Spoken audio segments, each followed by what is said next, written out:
হ্যাঁ ভাই, এটাই মেয়েদের জীবন। কিন্তু কিছু মেয়ে আছে তার বিপরীত। তার মধ্যে কাজল নামের মহিলাটিও রয়েছে, যার নিজের আত্মসম্মান সবার আগে। যেখানে সে নিজেকে একজন সম্মানযোগ্য ব্যক্তি হিসেবে বিবেচনা করে, নিজের সীমা নির্ধারণ করতে পারে, না বলতে শেখে এবং সমাজে আরোপিত বৈষম্যমূলক ধারণাগুলোকে চ্যালেঞ্জ জানায়, যা তাকে আত্মনির্ভরশীল ও আত্মবিশ্বাসী হতে সাহায্য করে। নারীর পরিবর্তন ভয়ঙ্কর। যদি সে সঠিক পথে চলতে পারে, তার মন মানসিকতা পবিত্র থাকে। আজ একটা বৈঠকে তাকে সম্মান জানানো হয়েছে, তাই তো দুই ছেলেকে নিয়ে সে সেখানটায় গিয়েছে। You bastard, how dare you say filthy things about my mother. I will rip out your tone and throw it to the dogs.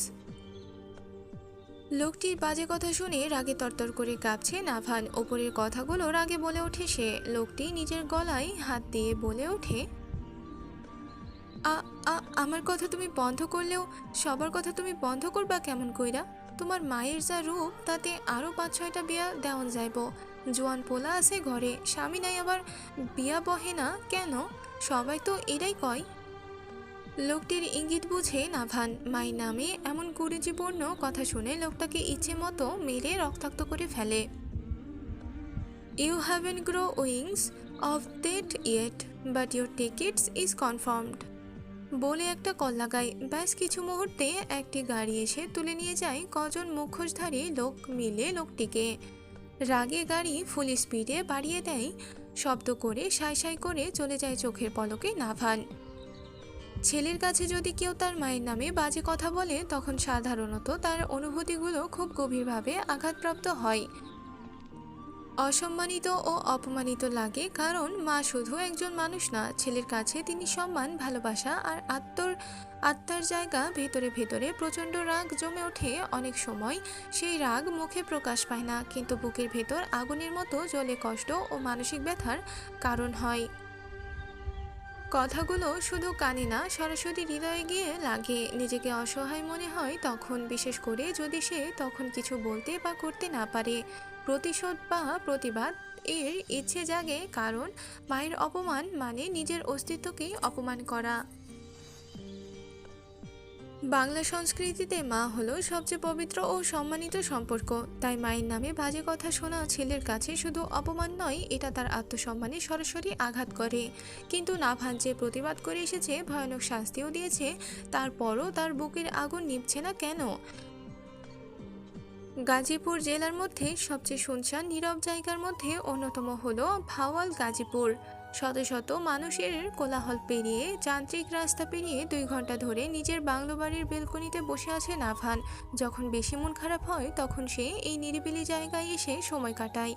আজও তার ব্যতিক্রম হয়নি। গিটার হাতে নিয়ে আবারও সুর তোলে, বাবা তোমায় ছাড়া আর দেয় না সারা, আমি দিশেহারা পলকে। অধীর, তুমি উঠবে না? ক্লাস শুরু হয়ে যাবে। সেই আধা ঘন্টা ধরে ডেকেই যাচ্ছে কাজল, কিন্তু ছেলের তো ওঠার নামই নেই। এবার বেশ জোরেই ধমক দিয়ে বলে ওঠে, কি হচ্ছেটা কি অধীর? পড়াশোনা কি করতে চাও না? ঘুম ঘুম কণ্ঠে ছেলেটা বলে ওঠে, কিউটি পাই, আজ একটা বউ নেই বলে আমার সাথে এই ব্যবহার। ছেলের মুখে বউয়ের কথা শুনে চোখ ছোট ছোট করে তাকায় কাজল। বুঝতে পারে ছেলে তার ঘুমের মধ্যে উল্টাপাল্টা বকছে। এই ছেলের স্বভাব এমন। কিউটি পাই, আমার সাথে যার বিয়ে ঠিক করা, ওপর থেকে সে কেন সামনে আসছে না আমার? আমি তার বিগ ফ্যান, বলে দিও তাকে। তার জন্য কোনো মেয়েকে পাত্তা দিই না। কাজল তো এবার বেশ রেগে যায় এই ছেলের মাঝে মাঝে বিয়ে নিয়ে পড়ে থাকে। বেডের পাশে গিয়ে কান টেনে ধরতে যাবে, তার আগেই নাভান কান টেনে ধরে ঠান্ডা হাতে ছোঁয়া পেতেই অধীর ঘুম উবে যায়। চেঁচিয়ে বলে, ও কিউটি পাই গো, ও বউ গো, কই বাঁচাও আমায়, কান আমার ছিঁড়ে ফেললো। নাভান আরো জোরে ধরে, না, এবার বেচারার কান ছিঁড়ে যাবার উপক্রম। আরে ভাই, আমার কানের সাথে তোর কিসের শত্রুতা? উত্তরে নাভান বলে, তোর ফোন কই? আর এখন কয়টা বাজে? কাজল মুখ টিপে হাসে। সেও তো নাভানের মতোই গম্ভীর থাকে, কিন্তু এই ছেলের মাঝে মাঝে এমন কাণ্ড করে যে না হেসে পারা যায় না। অধীর অসহায় চোখে তার কিউটি পাই মায়ের দিকে তাকায়। সে মা খুব কম বলে, মাদার বাংলাদেশ বা কিউটি পাই বলে সারাক্ষণ চিল্লাতে থাকে। মাদার বাংলাদেশ, তোমার ছেলেকে বলো আমার কান ছাড়তে। তোমার ছেলে যে আমার ফোনটাকে পানিতে ডুবিয়ে হত্যা করেছে তা কি ভুলে গেছে? নাভানের এবার হুঁশ আসে। সত্যিই তো, গতকাল তো তার ফোনটা লেকের পানিতে ছুঁড়ে মেরেছিল, কিন্তু এই ছেলে ফোন না কিনে ঘুমের ঘরে বউ বউ করছে। নাভান এবার দাঁতে দাঁত পিষে বলে, তা বউ লাগবে তাই না? বউ বউ করছিস?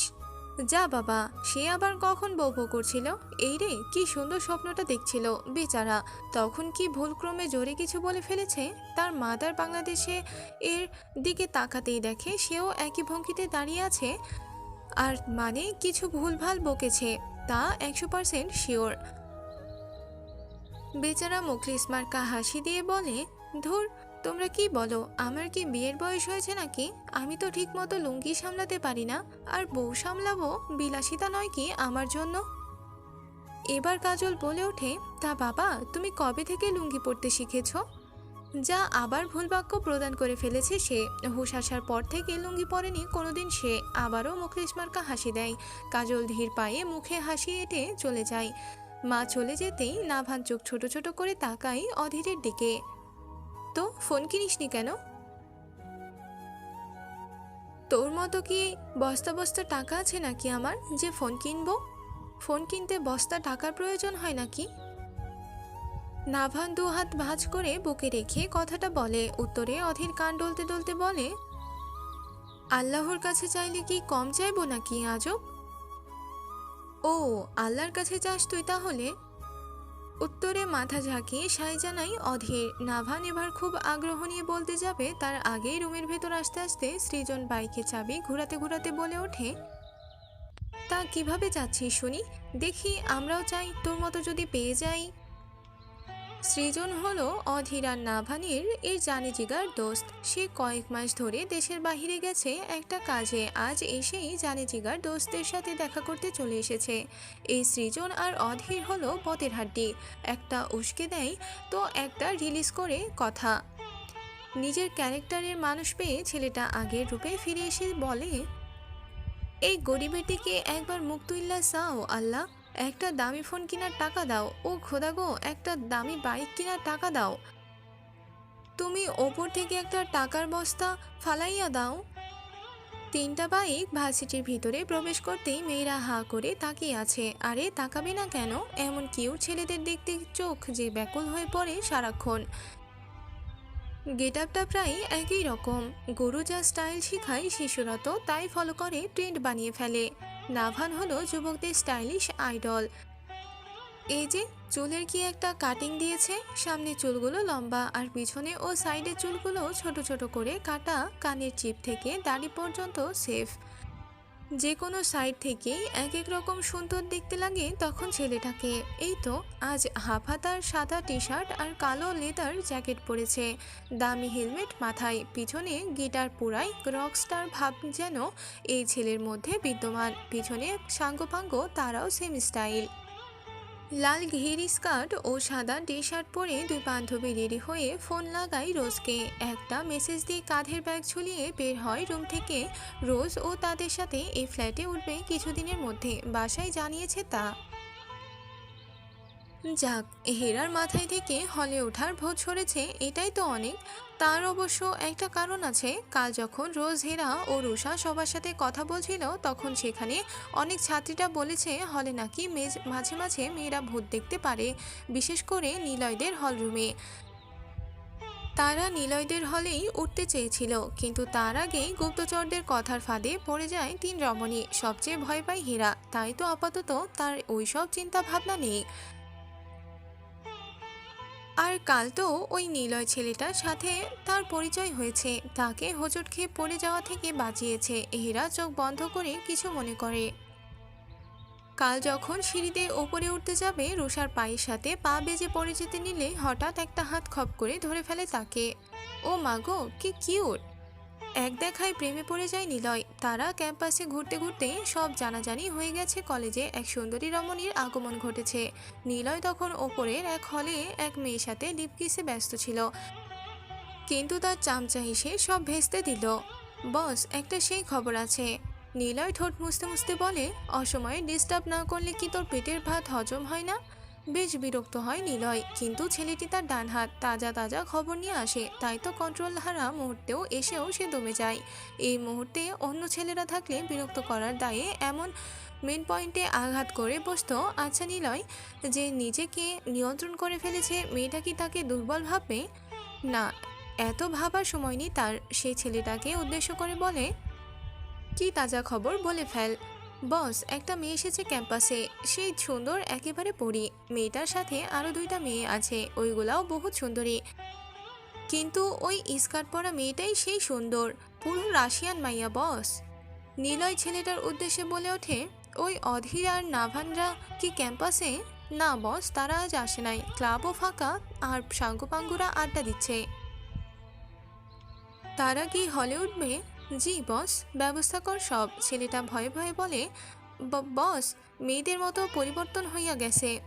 আমি কত অন্যায় করছি, জানি না কে কি বোঝাইছে, তারা একেবারে না করতেছে।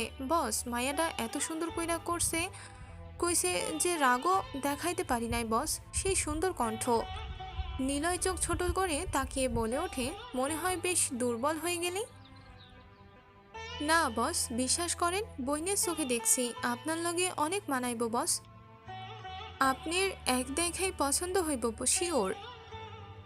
নিলয় হাসে, সত্যিই ছেলেটা যা বলে তাই হয়। তিহান ছেলেটা তার খাস ছেলে, ছেলেটার রুচি ওপরের লেভেলের খাঁটি সোনা, সে খুব ভালো চেনে, বহু প্রমাণ পেয়েছে, তাই তো মাসে লাখ টাকার উপরে ব্যয় করে তার পিছনে।